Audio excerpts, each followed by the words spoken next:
Hello, I am Dr. Rakesh Reddu. I am Senior Consultant Neurosurgeon at Healing Hospital, Chandigarh.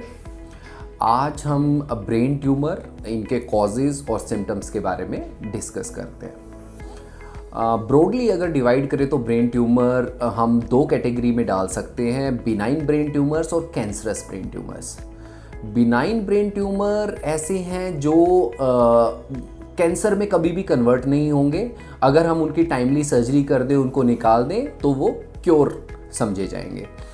Cancerous brain tumour बड़े जिद्दी होते हैं, आप उनको पूरी तरह से निकाल भी दो तो भी वो दोबारा आ सकते हैं। अगर उन्हें हम पूरी तरह से नहीं भी निकाल पाते क्योंकि उनका एक्सटेंसिव वो फैले हुए हैं और वैसे, तो उनका प्रोग्नोसिस डेफिनेटली पुअर की तरफ चला जाता है।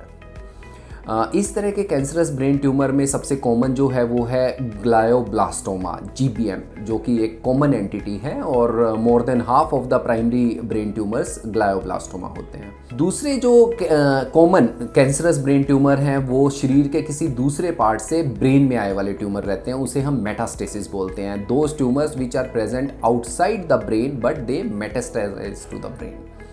अब हम देखते हैं कि कॉजेज ऑफ ब्रेन ट्यूमर्स, इसके बारे में आज तक नॉलेज बहुत कम है।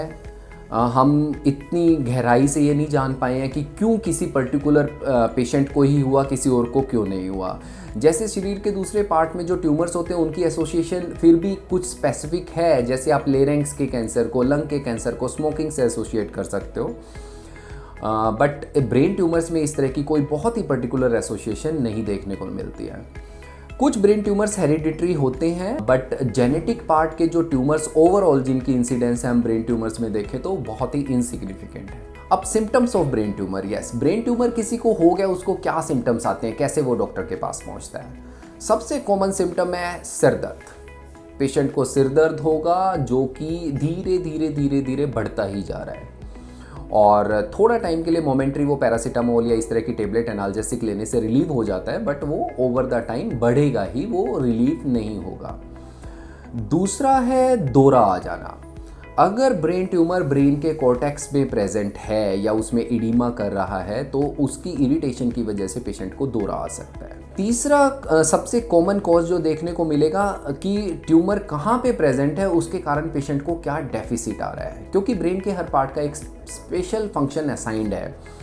उस पार्ट में ट्यूमर है तो उसको अकॉर्डिंगली सिम्टम्स आएंगे। जैसे ऑक्सीपिटल लोब जो हमारी ब्रेन की है वो देखने से संबंधित है, तो उधर ट्यूमर होगा तो पेशेंट को हेमियानोपिया होगा। तो इस तरह से मोटर एरिया में ट्यूमर होगा तो पेशेंट को अपोजिट साइड की लिम्स में वीकनेस आएगी। सेंसरी एरिया में होगा तो टिंगलिंग नमनेस सेंसेशन आएगी।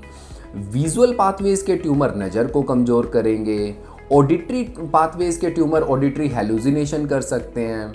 तो ब्रेन के हर पार्ट में, अलग अलग पार्ट से जहाँ ट्यूमर है उस तरह के सिम्टम्स आ सकते हैं। तो सिर दर्द होना, दौरा आना और अकॉर्डिंगली ब्रेन के पार्ट से संबंधित किसी भी तरह का पेशेंट को डेफिसिट होना, ये तीनों सबसे कॉमन जो सिम्टम्स हैं देखे जाते हैं। इसके अलावा कुछ सिम्टम्स पर्सनैलिटी रिलेटेड सिम्टम्स, और जब ट्यूमर बहुत ही ज़्यादा अगर बड़ा हो जाए तो ब्रेन में ज़्यादा सोजन आने के कारण ऑल्टर्ड सेंसोरियम हो जाना, कोमेटोज हो जाना, एडवांस स्टेज में ये भी देखा जा सकता है।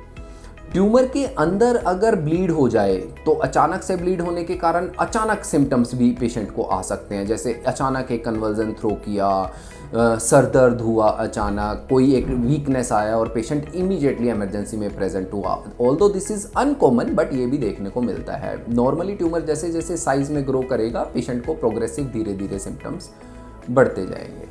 इस वीडियो के नेक्स्ट पार्ट में अब हम ब्रेन ट्यूमर की ट्रीटमेंट के बारे में डिस्कस करेंगे। अगर आपको ब्रेन ट्यूमर के बारे में किसी भी तरह की कोई जानकारी चाहिए तो नीचे जो कमेंट सेक्शन आ रहा है वहाँ अपने कमेंट्स छोड़ के आप उसके बारे में हम तक पहुँच सकते हैं।